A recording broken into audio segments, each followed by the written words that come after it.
What is going on, guys? This is Purgatory and welcome to another video. In today's video we're going to be talking about Cold War zombies and my official kind of I guess I can say safely that this is a review.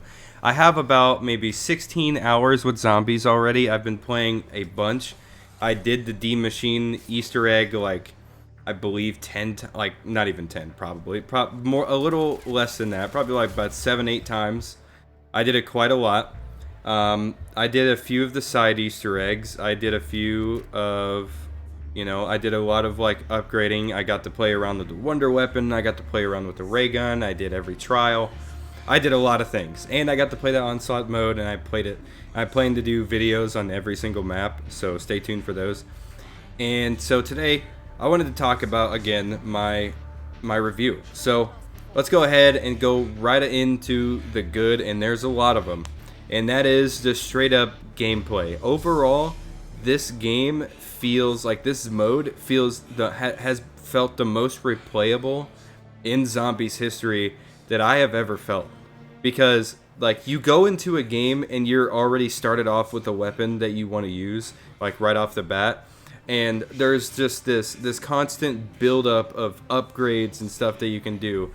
Doing trials, getting challenges done, and also ranking up your weapons and grinding for the weapon camos. The overall gunplay is also very rewarding in Zombies. I didn't think, I really wanted to see how Zombies would be with a Modern Warfare-like gunplay. And while Black Ops Cold War is its own gunplay, it feels a lot similar to Modern Warfare's gunplay, in all honesty. Now, that's going to lead me on to another thing, and that is the customization. So there's a lot of options here. You can actually go ahead and you can upgrade your perks. You can upgrade your basic trainings that you have, which are all in their own thing, in their own way, really good. Every basic training doesn't feel overpowered. They all feel like they are viable in a certain way. Say Ring of Fire, if you're trying to do some high round strats, Ring of Fire is a really good option to take in. Ether Shroud is really good if you get if you're really bad at I guess if you're really good at getting backed into corners, I say. It's also just really good to get Easter egg steps done. Healing Aura is fantastic for co-op. If you have it all the way upgraded, you can revive your teammates from no matter where you are on the map. And with Energy Mine, that's pretty simple. It's just you can hoard up a bunch of zombies, energy mine them, and then there you go, they're dead. But most of all of the stuff has their own roles and they play their own role, and I really like that. You can also, the gunsmith also applies to the customization in Zombies, because you can actually load up a weapon with a few attachments, and you can even upgrade your weapons a little bit to give them the 3 extra attachments. So now you can have about, I think it's 7 attachments on your gun rather than just having the base 5. So you can go into a game with a fully loaded weapon. It's not going to perform very well in the late rounds, but that's where the upgrades and everything start coming into play. You can collect salvage that zombies will drop. There's a lot of quality of life upgrades that you can do, but you can get rare salvage. You can tier your weapon up all the way to legendary. You can pack a punch it 3 times, and it'll become pretty much a powerhouse up until around 100, because the zombies, the health caps out at 3001 at I think round 42. So if you got an upgraded assault rifle or an upgraded SMG, MP5 is really good right now, of course.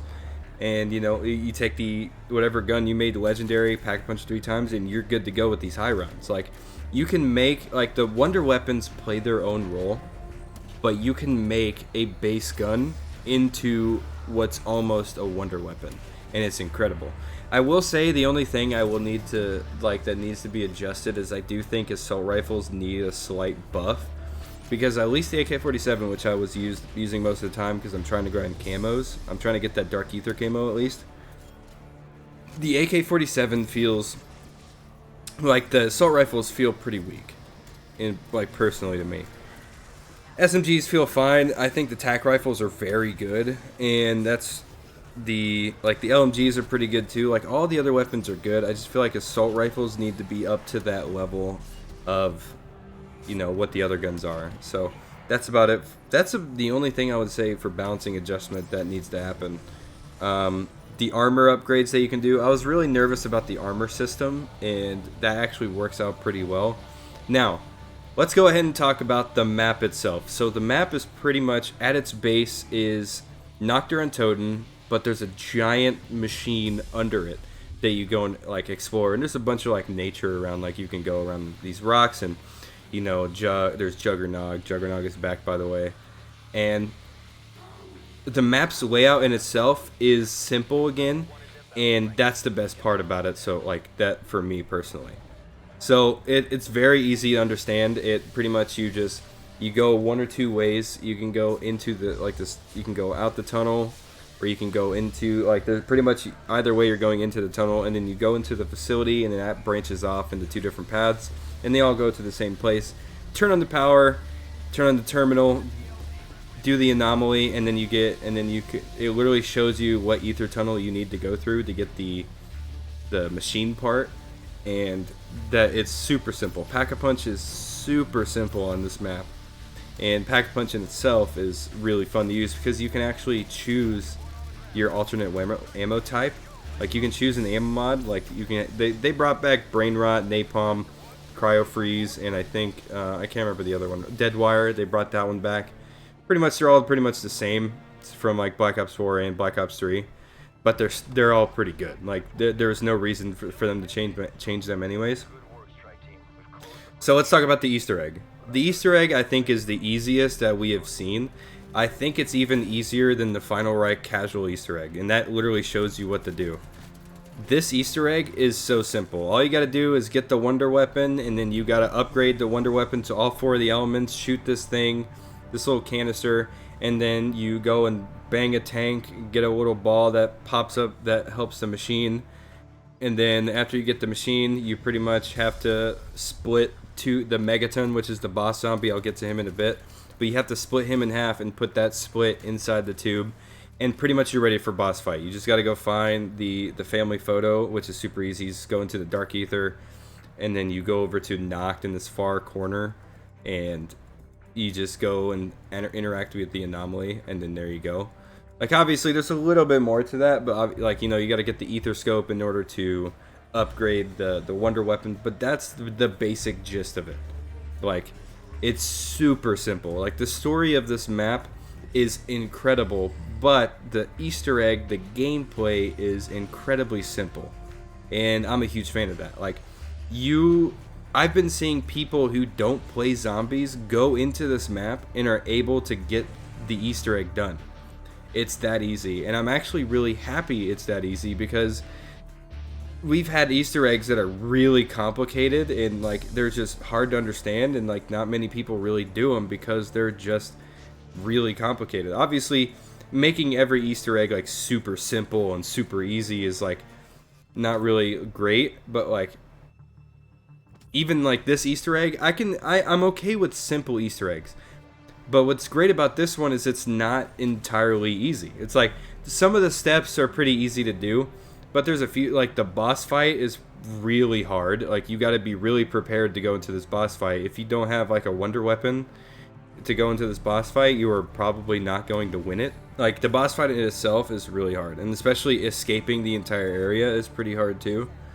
But overall, like just getting to that point is simple, easy to understand, and I'm a huge fan of that. So the map itself that we started with is incredible. I really like it a lot. It's super easy to understand again, and all the side Easter eggs that you get to do are pretty cool too. You can jump scare your friends with a side Easter egg. You can go into the Dark Ether. Like the fact, like just the layer of the Dark Ether on top of everything is incredible. Like you feel like this map, it looks so simple and like so like not much at the beginning, but then you go into the Dark Ether, and that's easily the best part of this map for me. It turns into a completely different thing, and it's beautiful too, especially on PS4. I've been playing this only on PS4 lately. I'm planning to get it on PC pretty soon, but I've been playing it on nothing but PS4, and it looks incredible, like, honestly. But yeah, there's pretty much all of that with Cold War Zombies. Well, I guess we can talk about the Onslaught mode real quick. The Onslaught mode is a ton of fun. I think it shouldn't have been a PlayStation exclusive because it's just that fun.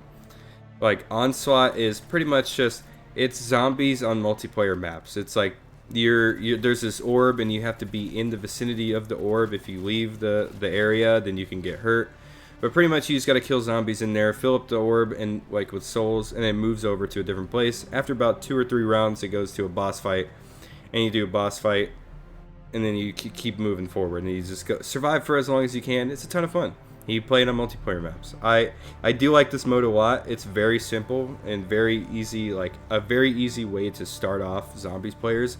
But unfortunately, it's for PlayStation exclusive. That's really the only downside with me. So let's go ahead. I guess like think about some feedback I can do.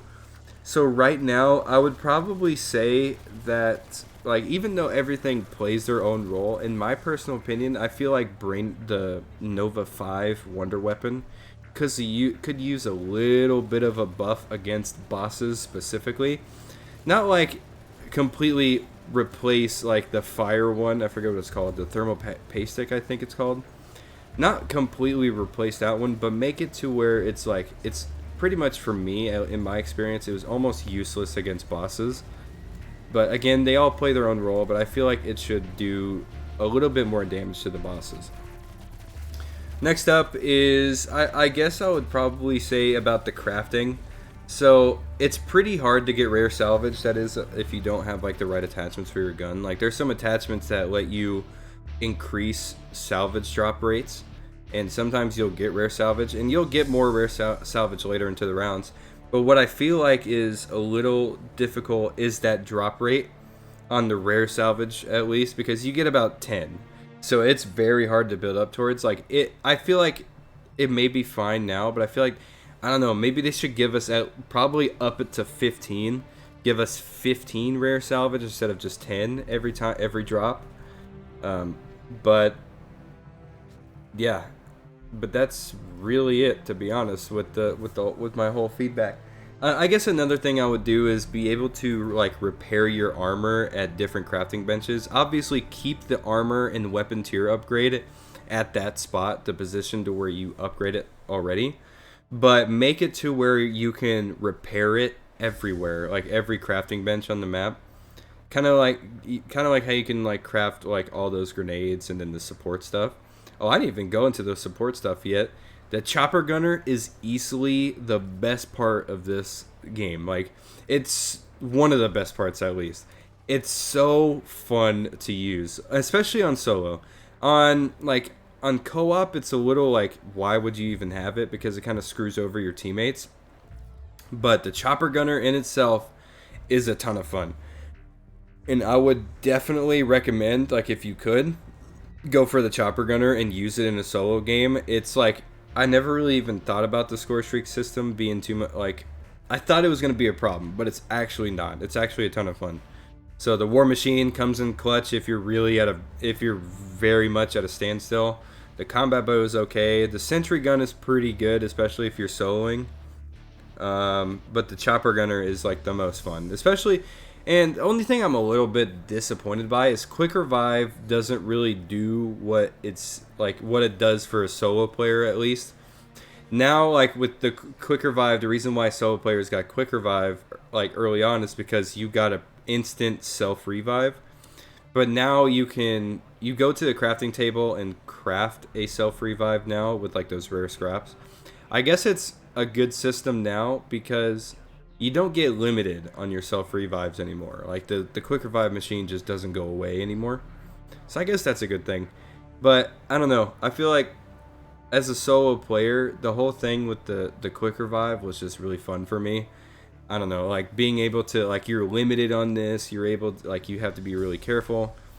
But it's still like quick revive still got a really big buff anyways. Like you can get health regeneration pretty quickly, and you can obviously you can quick revive your teammates. Also, Deadshot Daiquiri getting the buff. Oh my gosh, Deadshot Daiquiri got quite a glow up. And I applaud Treyarch for that, because Deadshot Daiquiri was one of like everybody's least favorite perk, except for Mule Kick, I would say. But Deadshot Daiquiri was a ton, and like was a great is now a great perk in this game. So I think that's gonna go ahead and about end it here. If you haven't tried Cold War Zombies yet, I highly recommend that you do.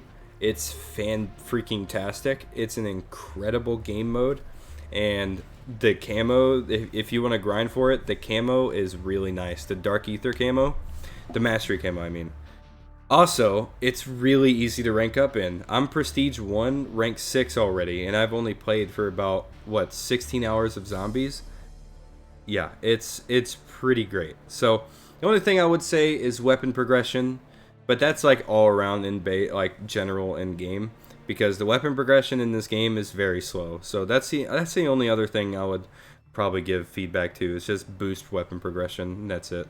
Anyways, I'm gonna go ahead and end it there. This game mode, it's like right now for me, it's a 9.5 out of 10. I think it's very, very good, and I highly recommend you guys give it a try. It's far better than BO4. It's very much up there with BO3, and you know, it's just so much more advanced than BO2, BO1, and World at War. Obviously, those experiences will have a deep place in my heart, but this experience is just so fun. It's so replayable. I can always hop back onto the same map. I'm not even bored of it yet, and I have 16 hours played on Zombies. Obviously, people have more hours than me, but that's still a lot of hours on one map. Also, Dead Ups Arcade, it's incredible. Anyways, hope you guys enjoy. Make sure to leave a like if you did. Make sure to subscribe if you're brand new to the channel. Make sure to follow me over on Twitter and Instagram. Keep up to date with me, videos, my life, all that stuff. If you can keep in contact with me, that's a good place to be. Yeah, I hope you guys have a fantastic day.